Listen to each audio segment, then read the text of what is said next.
As I'm making this video, UK investors are now able to buy crypto on the stock market and put it inside of their investing accounts. Specifically, you'll be able to buy exchange-traded notes which will track the price of both Bitcoin or Ethereum. This means that you can now put crypto inside of a stocks and shares ISA and even your pension account if your provider allows you access to them, which most should do. However, there's also a bit of a catch too, and a couple of other points that I wanted to clarify, as it's not all straightforward and perfectly simple. So as a very quick recap, the Financial Conduct Authority basically lifted their ban on crypto products from the 8th of October. This meant that retail investors like you and me could buy these types of investments and put them inside of whatever accounts we like. Now, it's important to say that these products have been around for a number of years. However, they've been locked to institutional investors and professional investors only. So it's not like everything here is actually brand new. It's just that there was a ban in place which stopped retail investors from buying in. Anyway, by the time this video goes out, we should all be able to buy these investments inside our investing accounts like a stocks and shares ISA, so long as our provider has access to them. Now, here's the catch that I wanted to highlight in this video. On the 8th of October, HMRC released this document. It's a policy paper that clarifies some of the details around what investors are able to do with their crypto investments. I will put a link to this in the description if you want to read the whole thing, but it's really just a short couple of paragraphs. Now, here's the key bits of information. Firstly, they clarify that we are good to go ahead from the 8th of October to invest in these crypto ETNs. These are very specific types of investments, allowing investors access to Bitcoin and Ethereum for the time being. Now, secondly, and this is the slightly frustrating and confusing bit, they say the following. Initially, CETNs or crypto ETNs will be automatically eligible for inclusion in stocks and shares ISAs. From the 6th of April 2026, they'll be reclassified as qualifying investments within the Innovative Finance ISA. So basically, from now until the new financial year, we're good to invest into crypto ETNs and put them inside of accounts like the stocks and shares ISA.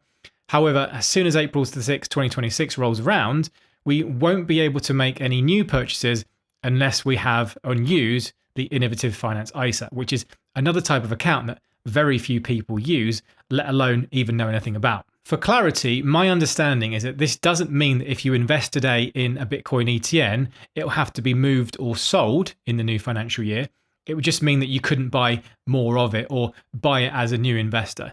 So as it stands right now, you've got until the April 6, 2026 to make your investments into crypto ETNs before they decide to change the way they're classified and only permitted into the Innovative Finance ISA. Now, this to me makes no sense whatsoever, and I think it's just going to cause a lot of confusion.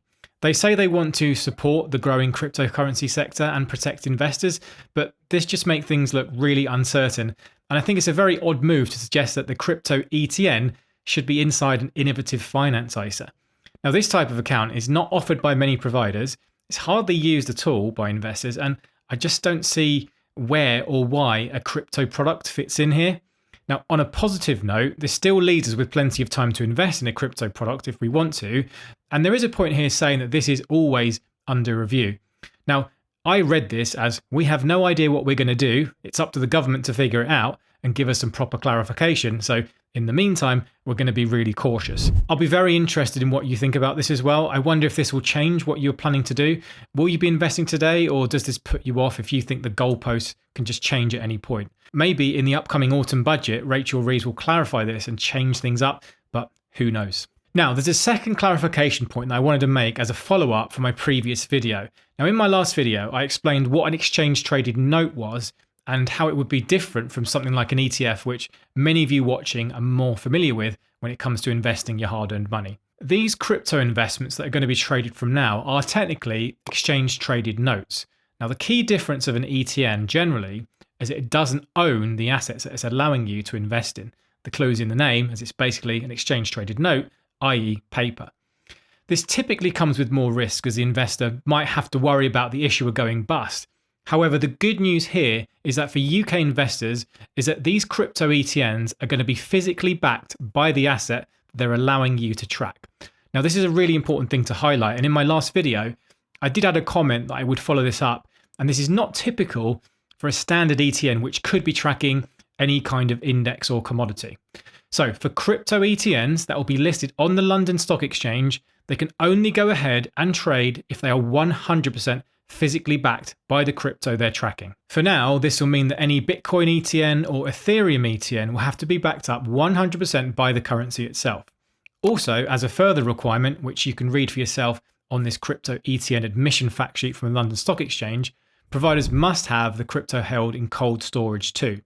Now, this is really good news for investors, and it does clarify concerns that some of you had in my previous video that an exchange traded note could just effectively disappear and take all of the money with it. As a side note, some of the big providers will share publicly exactly how much crypto they're holding and how much people are currently invested into their products. Now, I did want to clarify that this doesn't mean that this investment carries no risk or that you're somehow guaranteed to make money. This investment, just like any other, will always put your capital at risk, and I've got no doubt that this type of investment is going to be very volatile.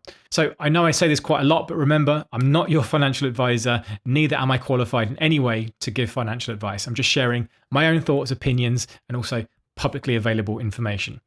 I think you'll also see the providers here be very careful with any wording or any marketing of these products, and the platforms themselves also have to make you take a short multiple choice quiz before you even get access to them as well. We're in quite new territory here, and I think there are lots of moving parts. Nobody really knows how this is going to play out, but hopefully it's the first step toward making crypto a lot more mainstream. I think there'll be a lot of interest from people who prefer to invest in Bitcoin, for example, without having to worry about making a wallet, choosing a platform, and then concerning themselves about where to store it or how this thing actually works. I think there'll always be people who will prefer to keep their crypto completely outside of the financial system, and that's completely fair enough. But I think most people just want to have access to this asset in accounts that they're already familiar with.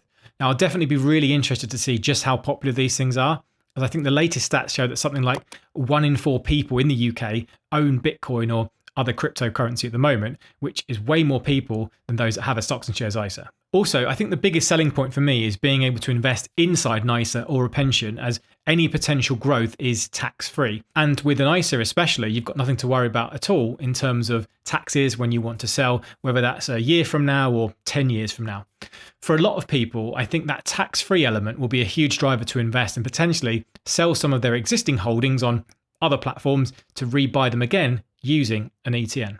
I'd definitely be interested if you plan on doing this, so please keep the conversation going in the comment section below. I'm always interested to hear your thoughts on this, especially with that clarification from HMRC as well. Now, in terms of what funds you can buy and what providers have ETNs available today, I'm not going to cover the specific funds and the specific providers, but there are quite a few I can see on the market. The main thing, as with any investment, is that you fully understand what you're buying and what the costs are too. Make sure that you read any key information documents on any fund, and you ensure that you're happy with the level of risks you're taking.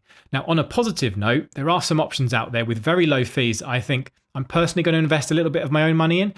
If you think it's worth doing a bit of a deeper dive or comparison on some of these funds that are available, do let me know, and I can look at this as a potential video idea. Obviously, I'm not here to promote any brand or specific fund, and I've never once been paid to make any video here on YouTube, and I'd like to keep it that way so I can remain objective. Again, like before, please feel free if you want to mention anything in the comment section below, and we can always have and share new information as we find it. I hope that video was useful. I'll see you in the next video. As always, happy investing.